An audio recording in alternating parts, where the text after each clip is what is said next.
Thanks for joining us for CBN NewsWatch. I'm Lori Johnson. Today, growing concerns the Biden administration in its final days may use the United Nations to increase international pressure against Israel. We'll look at the potential impact on the Jewish state. Here at home, a massive winter storm dumping snow and ice on multiple states, leading to enormous traffic jams. Pro-life states taking action to support women with unplanned pregnancies. We'll look at how legislators and citizens are joining forces and saving lives. And creative new ways to reach the young people who don't believe in God or Christianity with the gospel. Those stories and more today on NewsWatch. This is CBN NewsWatch. We begin with Israel and concerns the Biden administration is trying to use the United Nations to weaken the Jewish state. That coming as Secretary of State Antony Blinken talks about how U.S. pressure on Israel has led to Hamas pulling back from hostage deals. CBN's Julie Stahl has the story from Jerusalem. In its final days, the Biden administration is said to be considering a new anti-Israel resolution in the UN Security Council that would undermine President-elect Trump's Middle East policy. Michael Doran, co-host of the Hudson Institute's Israel Update podcast, describes how the resolution might happen. There will be an official finding by the State Department that Israel is in violation of 620I. It's blocking humanitarian aid to Gaza. The Security Council would then take that finding as evidence it needs to pass a new resolution punishing Israel. The U.S. would reportedly abstain in the vote on the resolution so it would pass, and then the world bodies like the International Criminal Court would use it to condemn and weaken Israel. This resolution and the American official finding will be used by the ICJ, the ICC, etc., against Israel. What we're looking at here is fear that they'll use these 18 days to undermine Trump and his ability to move forward with his own Middle East policy and to further damage Israel's standing in the international arena. Secretary of State Antony Blinken is now admitting that the Biden administration's pressure on Israel has emboldened Hamas. He told the New York Times that every time Hamas saw the U.S. squeeze Israel, the terror group backed off from a hostage deal. Whenever there has been public daylight between the United States and Israel and the perception that pressure was growing on Israel, we've seen it.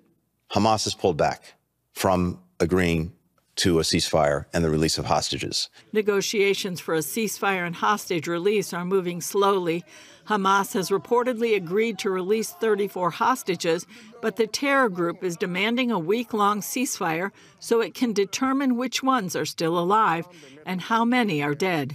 This weekend, the terror group released a video of IDF soldier Liri Albag, held hostage in Gaza now almost 460 days. Her parents talked to top Israeli leaders after the video came out. And we told them to make a deal. This is the time. There's Liri and 99 other hostages who need to return home quickly. They also told Israel's Channel 12 News the video released today ripped our hearts to shreds, and they asked it not be made public.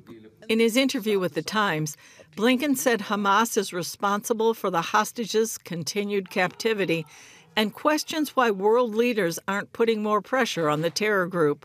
For all of the understandable criticism of the way Israel has conducted itself in Gaza, you hear virtually nothing from anyone since October 7th about Hamas. Why there hasn't been a unanimous chorus around the world for Hamas to put down its weapons, to give up the hostages, to surrender.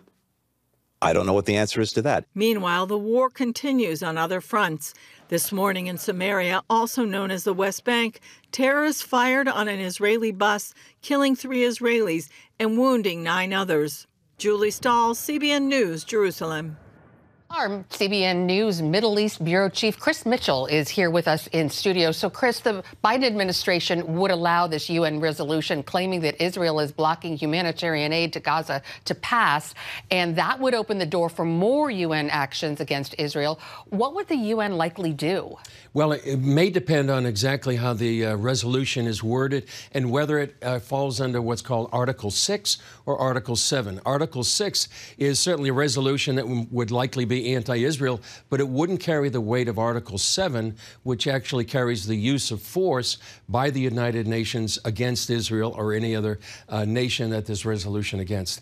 And as you said in the story, Michael Duran, it could include ICC, International Criminal Court, the International Court of Justice, sanctions by, against Israeli leaders like they already have against Prime Minister Netanyahu and former Defense Minister Yoav Gallant. It could also mean that IDF soldiers that are traveling around the world could be subject to arrest. There was actually a case just a few days ago where an IDF soldier in Brazil was nearly arrested, and so that could have ramifications for Israeli citizens, IDF soldiers, Israeli leaders anywhere in the world.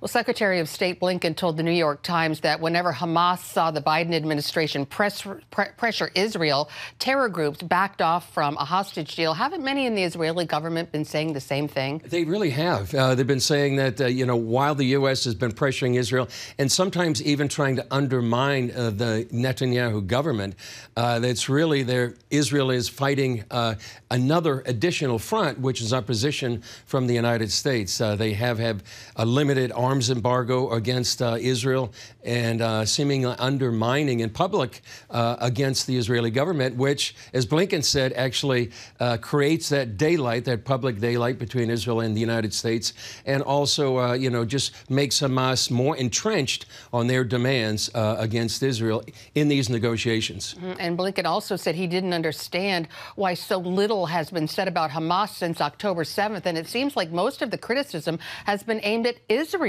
Isn't that correct? No, it is. Most people are talking to Israel to stop the war, to increase humanitarian aid. Much of that humanitarian aid, by the way, has been stolen by Hamas, which actually uses that to fund some of its war machine. They take it away from the civilians. They sell it on the black market, and that's what they've been doing. So the focus, as you say, for most of this war has really been on Israel, not Hamas. Hamas started this war on October 7th and, killed maybe 1,200 Israelis. And there just came out now that about 600 of them have been beheaded on that day. And now we have hostages like Leary, who have been nearly 460 days now in captivity with right now perhaps little, if prospect of actually being freed. So millions of us have been hoping and praying that things will soon change. President-elect Trump has warned Hamas that there will be, quote unquote, hell to pay if the hostages aren't released by the time he takes office. What might the U.S. and Israel do? Well, one thing the U.S. could do is put pressure on Qatar. Qatar has been sort of both the arsonist and the fireman. They have been supporting Hamas for decades, and they have given them literally billions of dollars, sometimes to build the infrastructure that has been in Gaza. That's one way. Qatar, the U.S. has a lot of leverage because Qatar is the base where CENTCOM is in the Middle East. And if they threaten to pull out, that could be pressure on Qatar to put pressure on Hamas. That's one way. And some people have even speculated maybe after January 20th, U.S. Special Forces could go into Gaza to try to find those American Israeli hostages. All right. We'll be keeping a close eye on that. Well, what's the latest on the plight of Christians in Syria now after the plight of Christians in Syria after the Islamic rebel takeover there? Well, it's very dire for them right now. There has been in Aleppo, for example, I saw a video of them calling on Christian women to wear the hijab. They're calling on men and women not to be in public together. They're also calling, for example, the Minister of Justice was actually seen as at a public execution for a woman convicted of prostitution, and he is now the Minister of Justice. They also have many foreign terrorist leaders as part of the government now. The Minister of Women Affairs is a supporter of Hamas. So you see progressively this government is becoming more and more Islamist and more likely to impose Sharia law, especially on the Christians there. So it's very important to be praying and speaking up about these Christians that are in a very dire predicament. In Syria. All right. Our CBN News Middle East Bureau Chief Chris Mitchell, thanks as always for your insights. Know that many people are praying for you and our staff in Israel. Thanks, sir. Coming up here at home, the first major snowstorm of winter, dropping historic amounts of snow along with ice in several states across the country, leading to serious traffic jams on major highways and more. We'll bring you this story when we come back.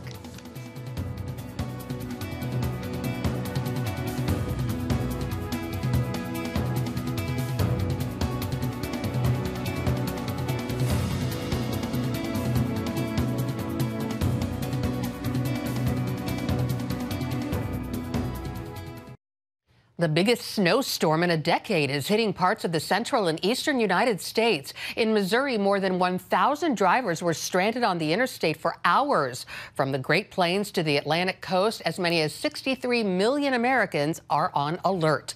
Dale Hurd has the story. The first major winter storm of the year is dumping historic amounts of snow and ice across multiple states, from the central U.S. to the mid-Atlantic. Kansas City and Missouri face blizzard conditions, with Kansas City, Missouri getting 11 inches, the fourth highest one-day snowfall total on record. This state trooper showed how fast the snow was falling. We've got a lot of drifting. I mean, this is my patrol car. If we get right here, you can see how much is just sort of building up around the vehicle. On Interstate 70 in eastern Illinois, cars and trucks slid off the road in this pileup. More than 1,000 drivers were stranded in Missouri yesterday alone, and at least one person was killed in a weather-related crash. Louisville, Kentucky got over 7 inches of snow, breaking the old one-day record set in 1910. And in Cincinnati, some vehicles were stranded for more than 7 hours on Interstate 71 after several semi-trucks got stuck in the snow. I just yelled down to one of the drivers who was standing there, who got out to basically stretch his legs, and I yelled at him and I said, "Hey, how long you been here?" He said 3 hours. That was an hour ago, and there's still been no movement. The storm also brought damaging winds to the deep south, with tornado warnings in Arkansas, Louisiana, and Mississippi. After the snow, Arctic air is forecast to move into much of the east. Washington, D.C. could see up to a foot of snow, the most in 9 years, and federal offices will be closed today. However, before the storm hit, Republican House Speaker Mike Johnson said bad weather would not delay Congress's certification of Donald Trump's election victory. Because, as you know, the Electoral Count Act requires this on January 6th at 1 p.m. So whether we're in a blizzard or not, we are going to be in that chamber making sure this is done. Lawmakers will gather at noontime today under tight security to prevent any disruptions like what happened in 2020. Even if the blizzard prevents some members from voting, the House doesn't need full attendance to count the votes. Dale Hurd, CBN News. Still ahead, pro-life states are taking action to support women with unplanned pregnancies. We'll show you how legislators and citizens are joining forces and saving lives. Right after this.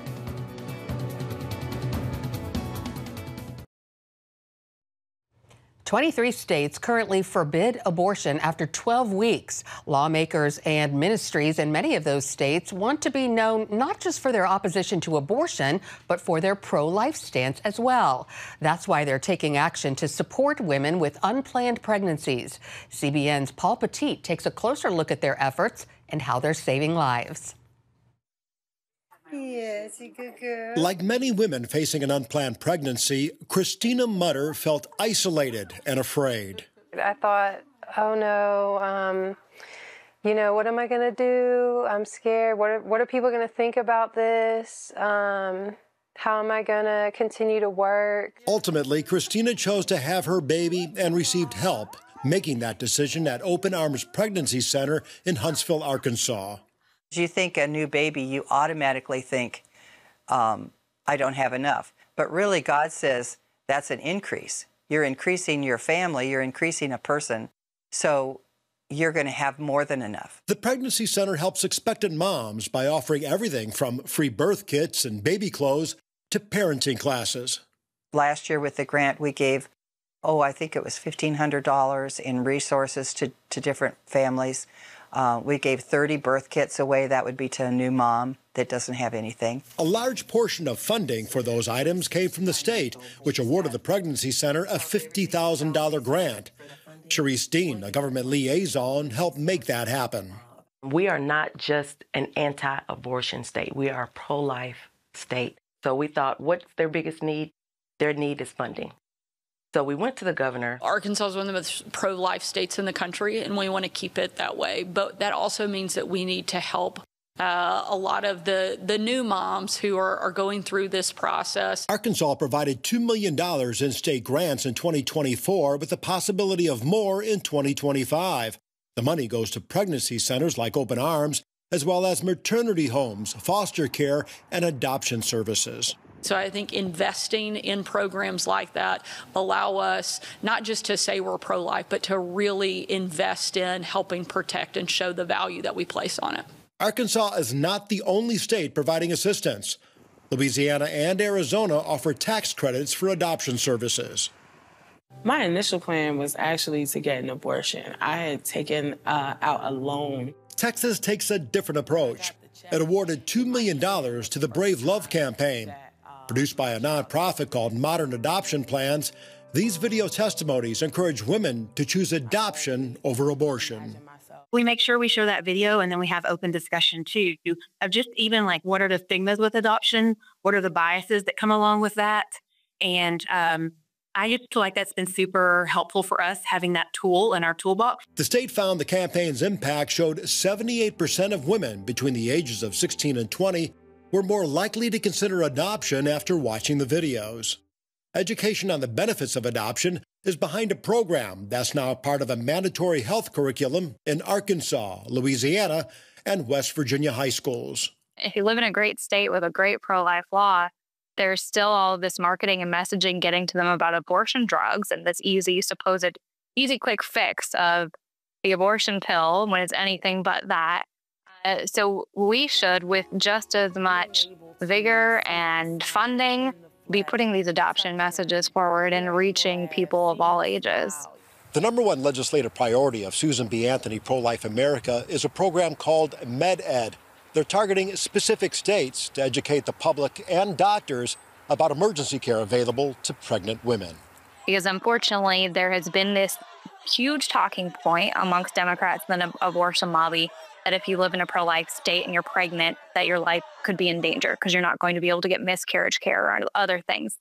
These laws, and South Dakota was the first state to pass a law like this year, they provide that education, that clarity, and they stop that misinformation. Innovation is at the center of Safe Haven baby boxes. The goal is to prevent infant abandonment by providing safe, legal places for mothers to anonymously surrender their babies. When a baby is placed, we should all be celebrating the fact that this mother made a choice, a good choice, and that this baby's life is going to go on. Since Monica installed the first baby box in 2016 at an Indiana fire station, nearly 300 boxes have been put in 21 states. This year, another 15 states introduced baby box-related legislation. Bring this to the parents that want anonymity. But the states that have the baby boxes, we're seeing abandonment rates drop across this country. Even though pro-life states remain in the minority, the impact of supporting mothers in crisis is felt with each baby saved. I don't think I'd be in the place that I am if I wouldn't have found this center and came here and received the support and love I did. Having those options available to women in that vulnerable moment is what helps women to decide to choose life. Paul Petit, CBN News. Coming up, how some businesses have come up with new ways to reach young people who aren't likely to believe in God or Christianity with the gospel. We'll bring you that story when we come back.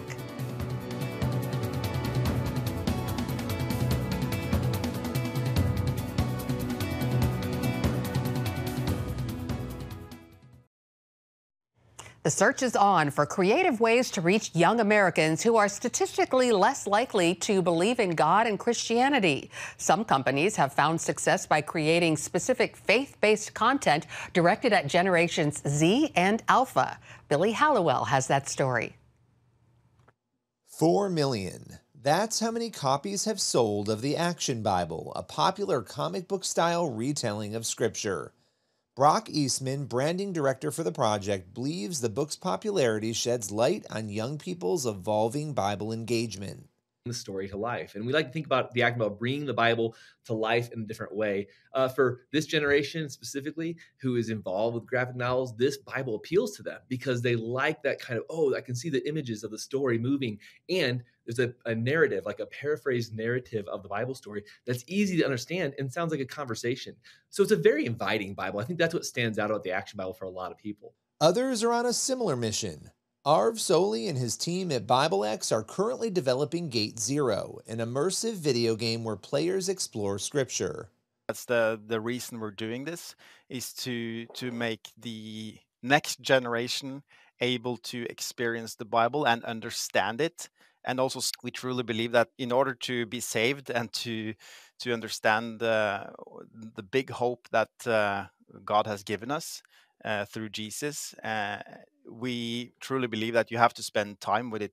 Soli believes it's possible to entice Generation Z and Alpha to encounter Scripture by tweaking strategy and meeting them where they are. Just as the printing press made the Bible accessible to the masses, young people, they don't read anymore. So we truly believe that this can be a huge and will be a huge help for young people to both understand it with their mind, but also with their heart. Instead of the printing press, yet another company, TruePlay, uses technology to deliver games, comics, and videos to phones and tablets through an app.